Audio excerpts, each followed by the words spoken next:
The chill between us seemed to drop the entire lake by a few degrees. How was there a house built down here?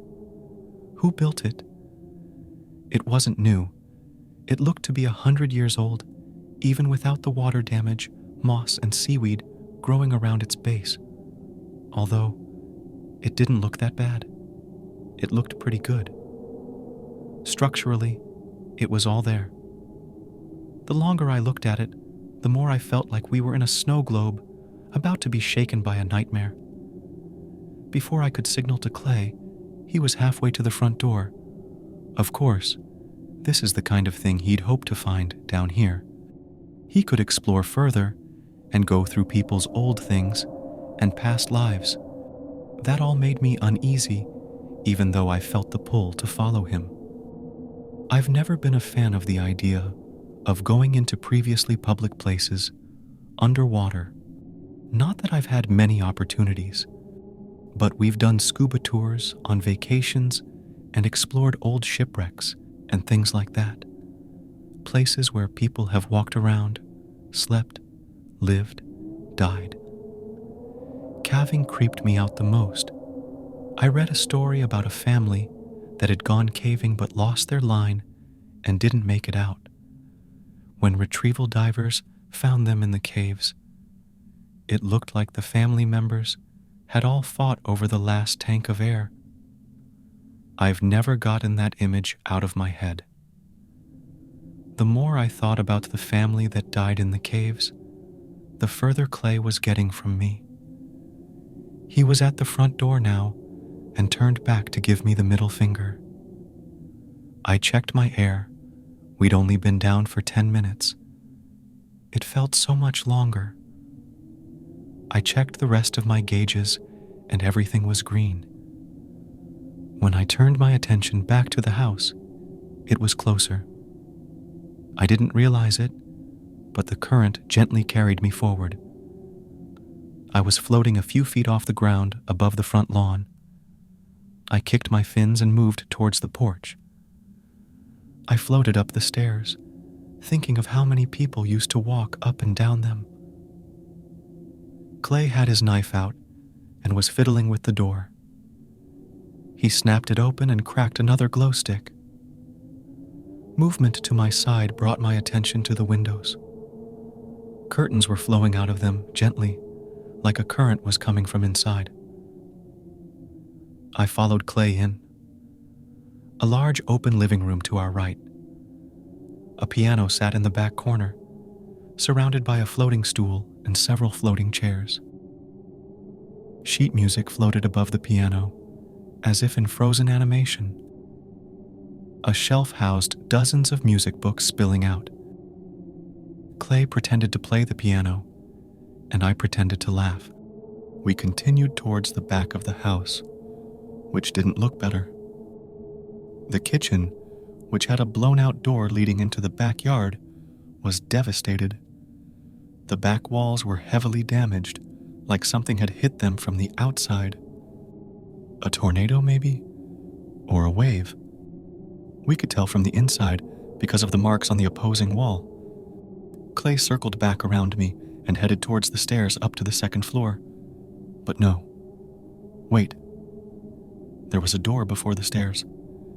Clay opened it and looked in and down. Then he looked at me with the biggest grin. I knew what it was before I swam over. The basement. Of course, it was the basement. If the rest of the house seemed dark, the basement was ink. Clay cracked a glow stick and tossed it in. It tumbled and fell and came to a stop about 20 feet below. A long, narrow staircase was broken and missing halfway down. Clay swam in, cracking another glow stick as he scanned with his torch. I floated in the hallway for a second, watching him drop down into the abyss. When he got to the floor, he turned back and waved me down. As I passed over the broken staircase, I turned, swimming backward to see under the stairs. I hated basement stairs, and always had the image of hands grabbing me from under them, pulling me through the slats into the dark. Somehow, Not having any stairs at all made it scarier. I got to the floor and scoped out the basement. We were in a wine cellar, a huge one. Rows and rows of shelves, floor to ceiling. Clay was swimming along the wall, scanning through the rows. He got to the end, about 30 feet away, and stared down the row. He turned back to me and waved for me to swim over. I didn't want to go, but he pulled me over with his invite. And that curious part of my brain flared up and wanted to know what he was looking at. I swam along the wall, looking through the rows of shelves, each one as dark as the last. I got to Clay and followed what his torch was pointed at. In the far wall, there was a large hole broken out of the concrete. It looked to be about 4 feet high and a foot wide. On the other side of the hole, it was even darker than the basement. It was like a series of small holes, almost like a honeycomb. I'd seen foundations broken and cracked in odd shapes, but this was a new one. Clay floated up to it. Suddenly something darted out of the hole, hitting Clay in the mask and then whipping past me. It was a pike, I think. Northern pike, probably. It was really big. Clay spazzed out like I've never seen him before and swam backward into a shelf, knocking it over and into the next shelf, which hit the next shelf. Oh shit. Before I realized it, sediment was being thrown up from the shelves and bottles hitting the floor. The room was quickly turning into an underwater sandstorm, while the way out was blocked from vision. I couldn't see Clay, the flashlight in my hand, or my nose. Shit. This is like what happened to that family. I felt Clay grab my hand, and he yanked me forward. I hit the wall on our right side and realized we just had to follow it forward. Follow it to the stairs. Oh no. The lower half of the stairs is missing. Okay, we'll just get to the far wall. And, wait, was there a far wall? I couldn't even remember seeing anything on the other side of the stairs. I only looked towards Clay. What if there were more shelves down there on the other side? Or rooms? What if we got lost down here? Clay yanked me upward. Up again. Up. I kept kicking and following him up. Please be leading us out, Clay. Please. He would. He'd get us out. He always got us out. I'll love you forever, Clay. Just get us out of this. A horrifying thought popped into my head. I don't even know where it came from, but it stuck in there. What if Clay wasn't the one pulling me? Visions of some underwater witch pulling me down a deep, dark tunnel and away from my brother, and the way out filled my mind. And just as that thought struck my full-blown panic nerve, I was pulled through the basement door and out to the first-floor hallway. Oh my God. We were out. It was Clay. He got us out. Thank you, Clay. Thank you. But also, fuck you for bringing us down there. Clay turned back to me, smiling like an idiot. Of course he was. From terrified to fearless in seconds, in classic Clay form. I caught my breath and checked my breath. Only 5 minutes had passed. I kept my eye on the front doorway. Clay was slowly drifting away, looking around, still investigating. I didn't care. I was just great right here, right where I was. And just like Clay, he started looking up the stairs. The second floor. Come on. We just nearly died. Maybe he didn't look at it that way, but I did. He waved and got my attention, pointing up the stairs. I shook my head and waved back, no. He went up anyway. Now I was alone on the first floor, which was starting to seem scarier than following him upstairs. The basement door was slowly creaking open, sediment leaking out like a poisonous vapor cloud. Bucket. The upstairs looked as dark and uninviting as the downstairs. but nothing was like the basement. Clay cracked another glow stick, which I figured must be half left now.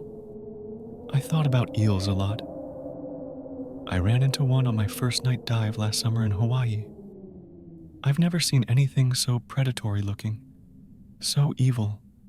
It just appeared out of a shadow in the reef, stared at me, and smiled. I thought it was going to take a bite out of my face, but it didn't. It just stared. That was enough. The memory's still with me. And there were lots of shadows upstairs. The stairs opened up to a thin hallway with 3 doors to the right and one at the end facing us. Clay pushed open the first door to find a small bathroom.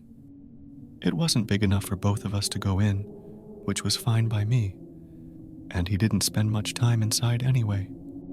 So we were on to the next doorway. Clay cracked another glow stick as he pushed the door open, but rushed back immediately.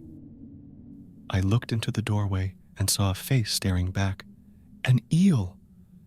I opened my mouth to scream, but then saw the edges of the painting.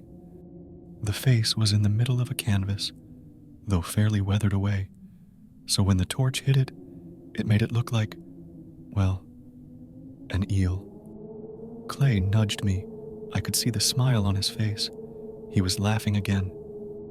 This whole thing has been a riot for him, I bet. I'm still shaking. I push the painting back into the room and see another dozen paintings floating around. Most of them were landscape style, but a few were profiles. The faces dissolved down, staring out at us from the darkness. Clay pushed off, heading to the next room. What were we looking for? He was acting like there was treasure hidden somewhere. If he tried to take anything, though, I wouldn't let him. You never steal from the dead. The next doorway didn't have a door, though I wish it had. It was a children's room. A crib was floating upside down in the middle. Toys floated around it. A child's onesie floated past the door. I felt a pit in my stomach and got more annoyed at Clay for bringing us up here. Maybe I should have just swam outside and waited in front of the house. No, don't leave your partner, especially your brother, unless you have to.